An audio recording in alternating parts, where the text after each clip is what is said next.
Pozdrav! Ja sam Ines Prološčić, a vi slušate podcast Nezaustavljiva. Tu sam kako bih s vama podijelila korisne alate i primjere pomoću kojih ćete stilizirati svoj steći samopouzdanje i vještine kako bi bile zaista nezaustavljive, te svoje ambicije i snove pretvorile u stvarnost. Jer samo moćne i nezaustavljive žene mogu mijenjati svijet. Drage moje, pozdrav! Bliži se kraj godine i kod nas u našoj kulturi ovo vrijeme uvijek se nekako povezuje s darivanjem, s poklanjanjem i često se čak i naziva vrijeme darivanja i mislim da je baš ovo vrijeme pravi trenutak da porazgovaramo o tom darivanju, ali i da porazgovaramo o sebičnosti, jer kao i uvijek ja imam malo drugčiji stav o darivanju od možda većine ljudi, a isto tako ima malo i drugčiji stav o sebičnosti i mislim da će ova epizoda biti strašno korisna svakome, a posebno ženama ovdje iz naše kulture, zato što smatram da su žene sklone pretjerati u tom darivanju, posebno žene kod nas, pa čak i po cijenu plaćanja vlastitim zdravljem. Kad pogledamo tu definiciju sebičnosti, kad razmišljamo o sebičnosti, uvijek se opisuje na nekakav negativan način, u negativnom kontekstu, pa onda definicija sebičnosti kaže da je to osoba koja svoje potrebe stavlja iznad potreba drugih i to se često poistovjećuje s egoizmom. Ja neću govoriti o egoizmu, ali za mene znači to stavljanje vlastitih potreba ispred potreba drugih u biti sasvim normalna stvar i mislim da bi tako trebalo biti u životu i to nema nikakve veze s egoizmom. Mi zapravo uvijek trebamo staviti svoje potrebe iznad potreba drugih, jednostavno kako bismo preživjeli i kako bismo na nekakav zdrav način u biti mogli pomagati i darovati drugima. Na taj način kad smo malo sebičniji možemo darivati puno kvalitetnije. Mislim da kod nas žene s ovim imaju jako velik problem. I većina žena u našoj kulturi još uvijek misli da uopće nije u redu brinuti se za sebe, pogotovo ako imaš djecu, ako imaš muža, roditelje, kolege i tako dalje. Jednostavno ti si onda zadnja rupa na sviralu i stvarno vjeruju da one moraju biti na posljednjem mjestu ako žele da ih se vidi kao vrijedne, kao ovakve i onakve. Ali, drage moje žene, to vam je ogromni mit, to je jedna velika laž i mislim da vas je netko gadno prevario. Jer zamisli da tako funkcioniraju vatrogasci, na primjer, pa umjesto da na sebe prvo krenu misliti na druge ljude i onda, znači umjesto da prvo zaštite sebe, da prvo stave na sebe svu onu opremu za zaštitu, oni jednostavno kao muhe bez glave krenu trčati u vatru, pa na što bi to sličilo? Oni bi izgorjeli bi oni sami i izgorjeli bi ovi koji su već tamo zahvaćeni požarom, a to vam se svaki dan događa sa ženama. Žene, čini mi se, stalno trče u taj požar bez ikakve opreme, misle da je ok čim netko nešto zatraži ili čak i kad ne zatraži, one odmah skaču, rade nešto umjesto drugih, rade umjesto muža, rade umjesto djece, rade za roditelje, tetke, stričeve, braću i to vam onda dovodi do strašno velikog nezadovoljstva, do burnouta, do ogromnog trošenja, često žene se zbog toga jako udebljaju, znači to im se strašno odrazi na zdravlje i dobiju cijeli niz zdravstvenih problema. Zapravo moj stav je da svatko treba u životu brinuti svoju brigu, prvo rješavati svoje probleme, pobrinuti se za sebe, a ne pokušavati riješiti probleme svih ostalih ljudi na svijetu, a sebe skroz zanemariti. Objasnit ću vam zašto je to jako važno. Ja kad sam bila dijete, često mi je mama znala reći, kad sam bila mlada djevojka, kad sam krenula u srednju školu, na faks i tako dalje, znala mi je mama često reći, ma za tebe se ne brinem, ti si sebična i bezobrazna.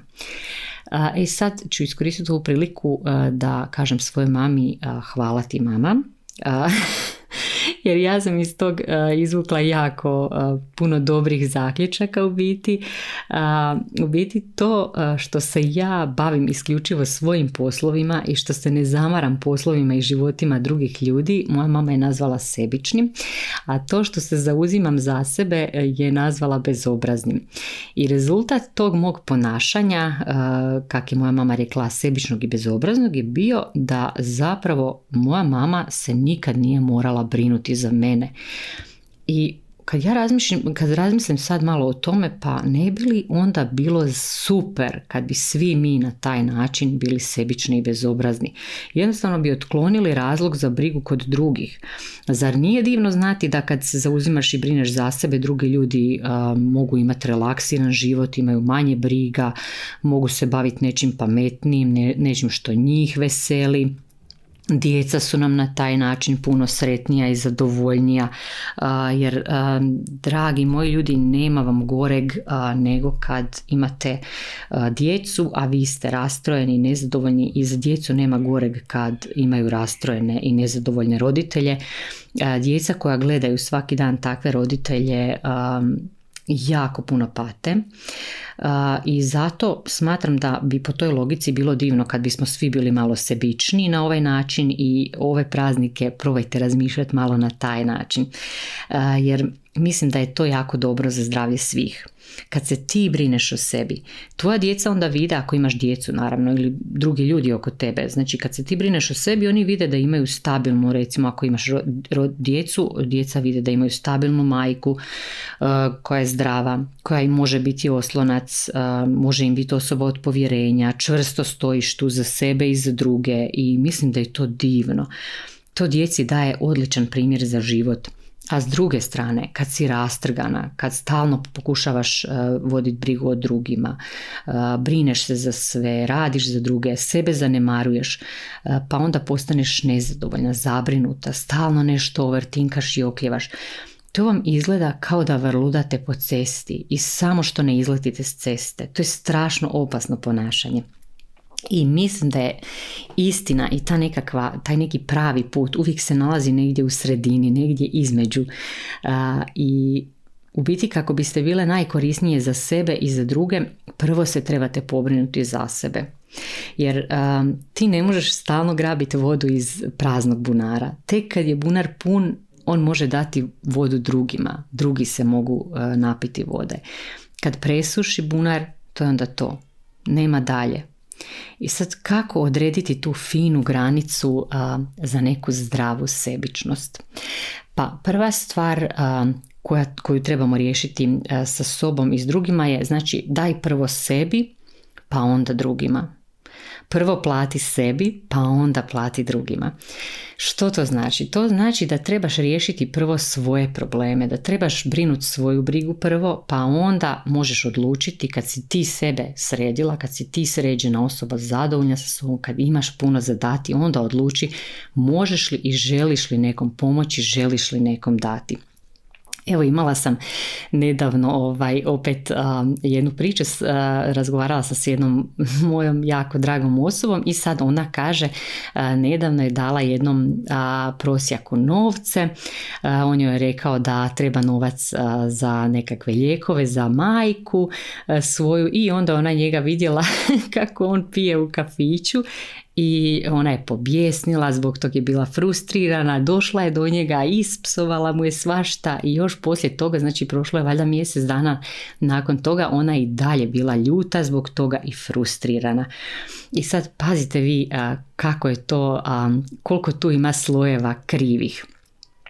Ona je njemu dala taj novac zato što je osjećala neku obavezu da mu da, a ne onako iz srca jer ima puno i vidjela je prosjeka koji je nešto tražio, ona mu je dala jer je imala, ne. Ona je znači taj novac prije svega dala jer je osjećala tu nekakvu obavezu. I sad svi vi se zapitajte, ako vas neko nešto traži i vi sad odmah idete dati, uzmi pauzu prije toga i razmisli zašto daješ. Daješ li nekom nešto zato da bi manipulirala s tim kako drugi misle o tebi, što drugi misle o tebi, ili da bi možda manipulirala kako sama gledaš na sebe, ili jednostavno osjećaš duboko u sebi da je ispravno dati, da imaš puno i da onako od srca želiš dati. Znači tu se zapitaj zašto zapravo daješ. I ako ti osjetiš onako duboko u sebi da je ispravno nekom nešto dati, onda daj i onda te ne zanima da li će ta osoba s tim otići u kafić, hoće li, šta će napraviti s tim. Nema veze jer ti daješ od srca i ne zanima te šta će s tim biti dalje. Znači to si dala i to je to. I to je gotovo. Ako ti osjećaš duboko u sebi da je to krivo, onda nemoj dati, znači, jer kad daješ nešto od srca, kad daješ iz obilja, onda tu nema loših osjećaja, nego osjećaš da si bogata, da daješ jer imaš puno. To davanje te energizira, ne osiromašuje te, nego te energizira kao da i ti imaš više. Onda jednostavno se iza toga osjećaš genijalno. I znači, vrlo je važno da kad daješ da ti razumiješ sebe, zašto ti daješ. I prije svega znači da poradiš malo na sebi isto tako, da razumiješ svoj mozak, kako tvoj mozak funkcionira, kako funkcioniraju tvoje misli u vezi toga, tvoji osjećaji u vezi toga, koje su tvoje vrijednosti, kako je to povezano s tvojim vrijednostima. I onda znači kad si ti razumjela sebe, kad ti razumiješ svoje potrebe i želje, znači jako je važno da ti zadovoljiš svoje potrebe i svoje želje i da radiš ono što tebe puni energijom. I onda ponekad vidjet ćeš, znači ti ćeš raditi neke stvari koje su znači samo za sebe. Tebe može puniti energijom da ti sama negdje odeš prošetati, da uzmeš vrijeme za sebe, da pročitaš neku knjigu. Znači umjesto da ideš tamo raditi za svoju djecu, nešto za obitelj, sjedi i čitaj knjigu ako se tako osjećaš. Znači napuni sebe energijom i ti onda kad sebe napuniš energijom, ti onda možeš dati od srca, možeš dati jako puno i onda imaš svakim danom imaš sve više za dati.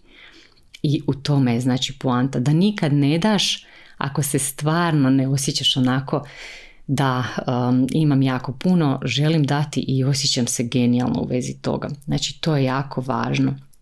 I za kraj, znači ja uvijek dam jedan neki recept i sad ću vam dati taj neki recept za tu zdravu sebičnost i u biti dala bi vam prijedlog da, znači prva stvar, opet znači želim reći ja sam jedna obična osoba sa interneta koju ste vjerojatno pronašli na internetu, slušate moj podcast.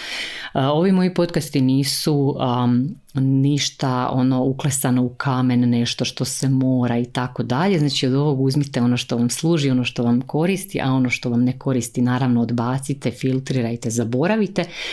Ali znači ja imam taj jedan dobar recept za jednu zdravu sebičnost i prvo znači probajte ove praznike možda sebi nešto pokloniti, pa onda kad sebe namirite, kad se energizirate, onda ćete vidjeti da ćete imati jako puno toga dati i drugima. I sad znači ti koraci mog recepta kao što vam dajem u svakom podcastu na kraju bi bili da znači prva stvar, prvi korak je riješite se tog osjećaja da je biti sebičan nešto negativno.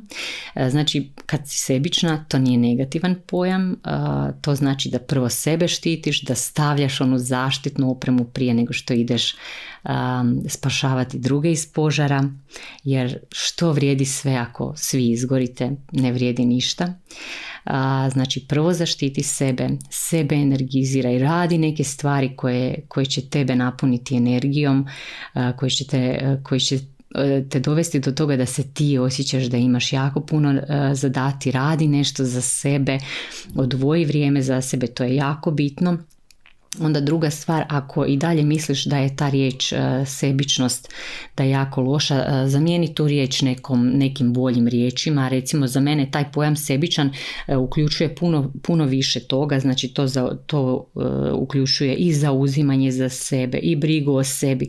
Znači možeš umjesto te riječi reći sebi, napraviti si neku mantricu da od sad se zauzimam za sebe, brinem o sebi, da si staviš u svoj raspored neko vrijeme brige o sebi, znači da stvarno u raspored staviš stvari koje će biti vezane za neke aktivnosti koje su vezane samo za tu brigu o sebi, o vlastitoj dobrobiti.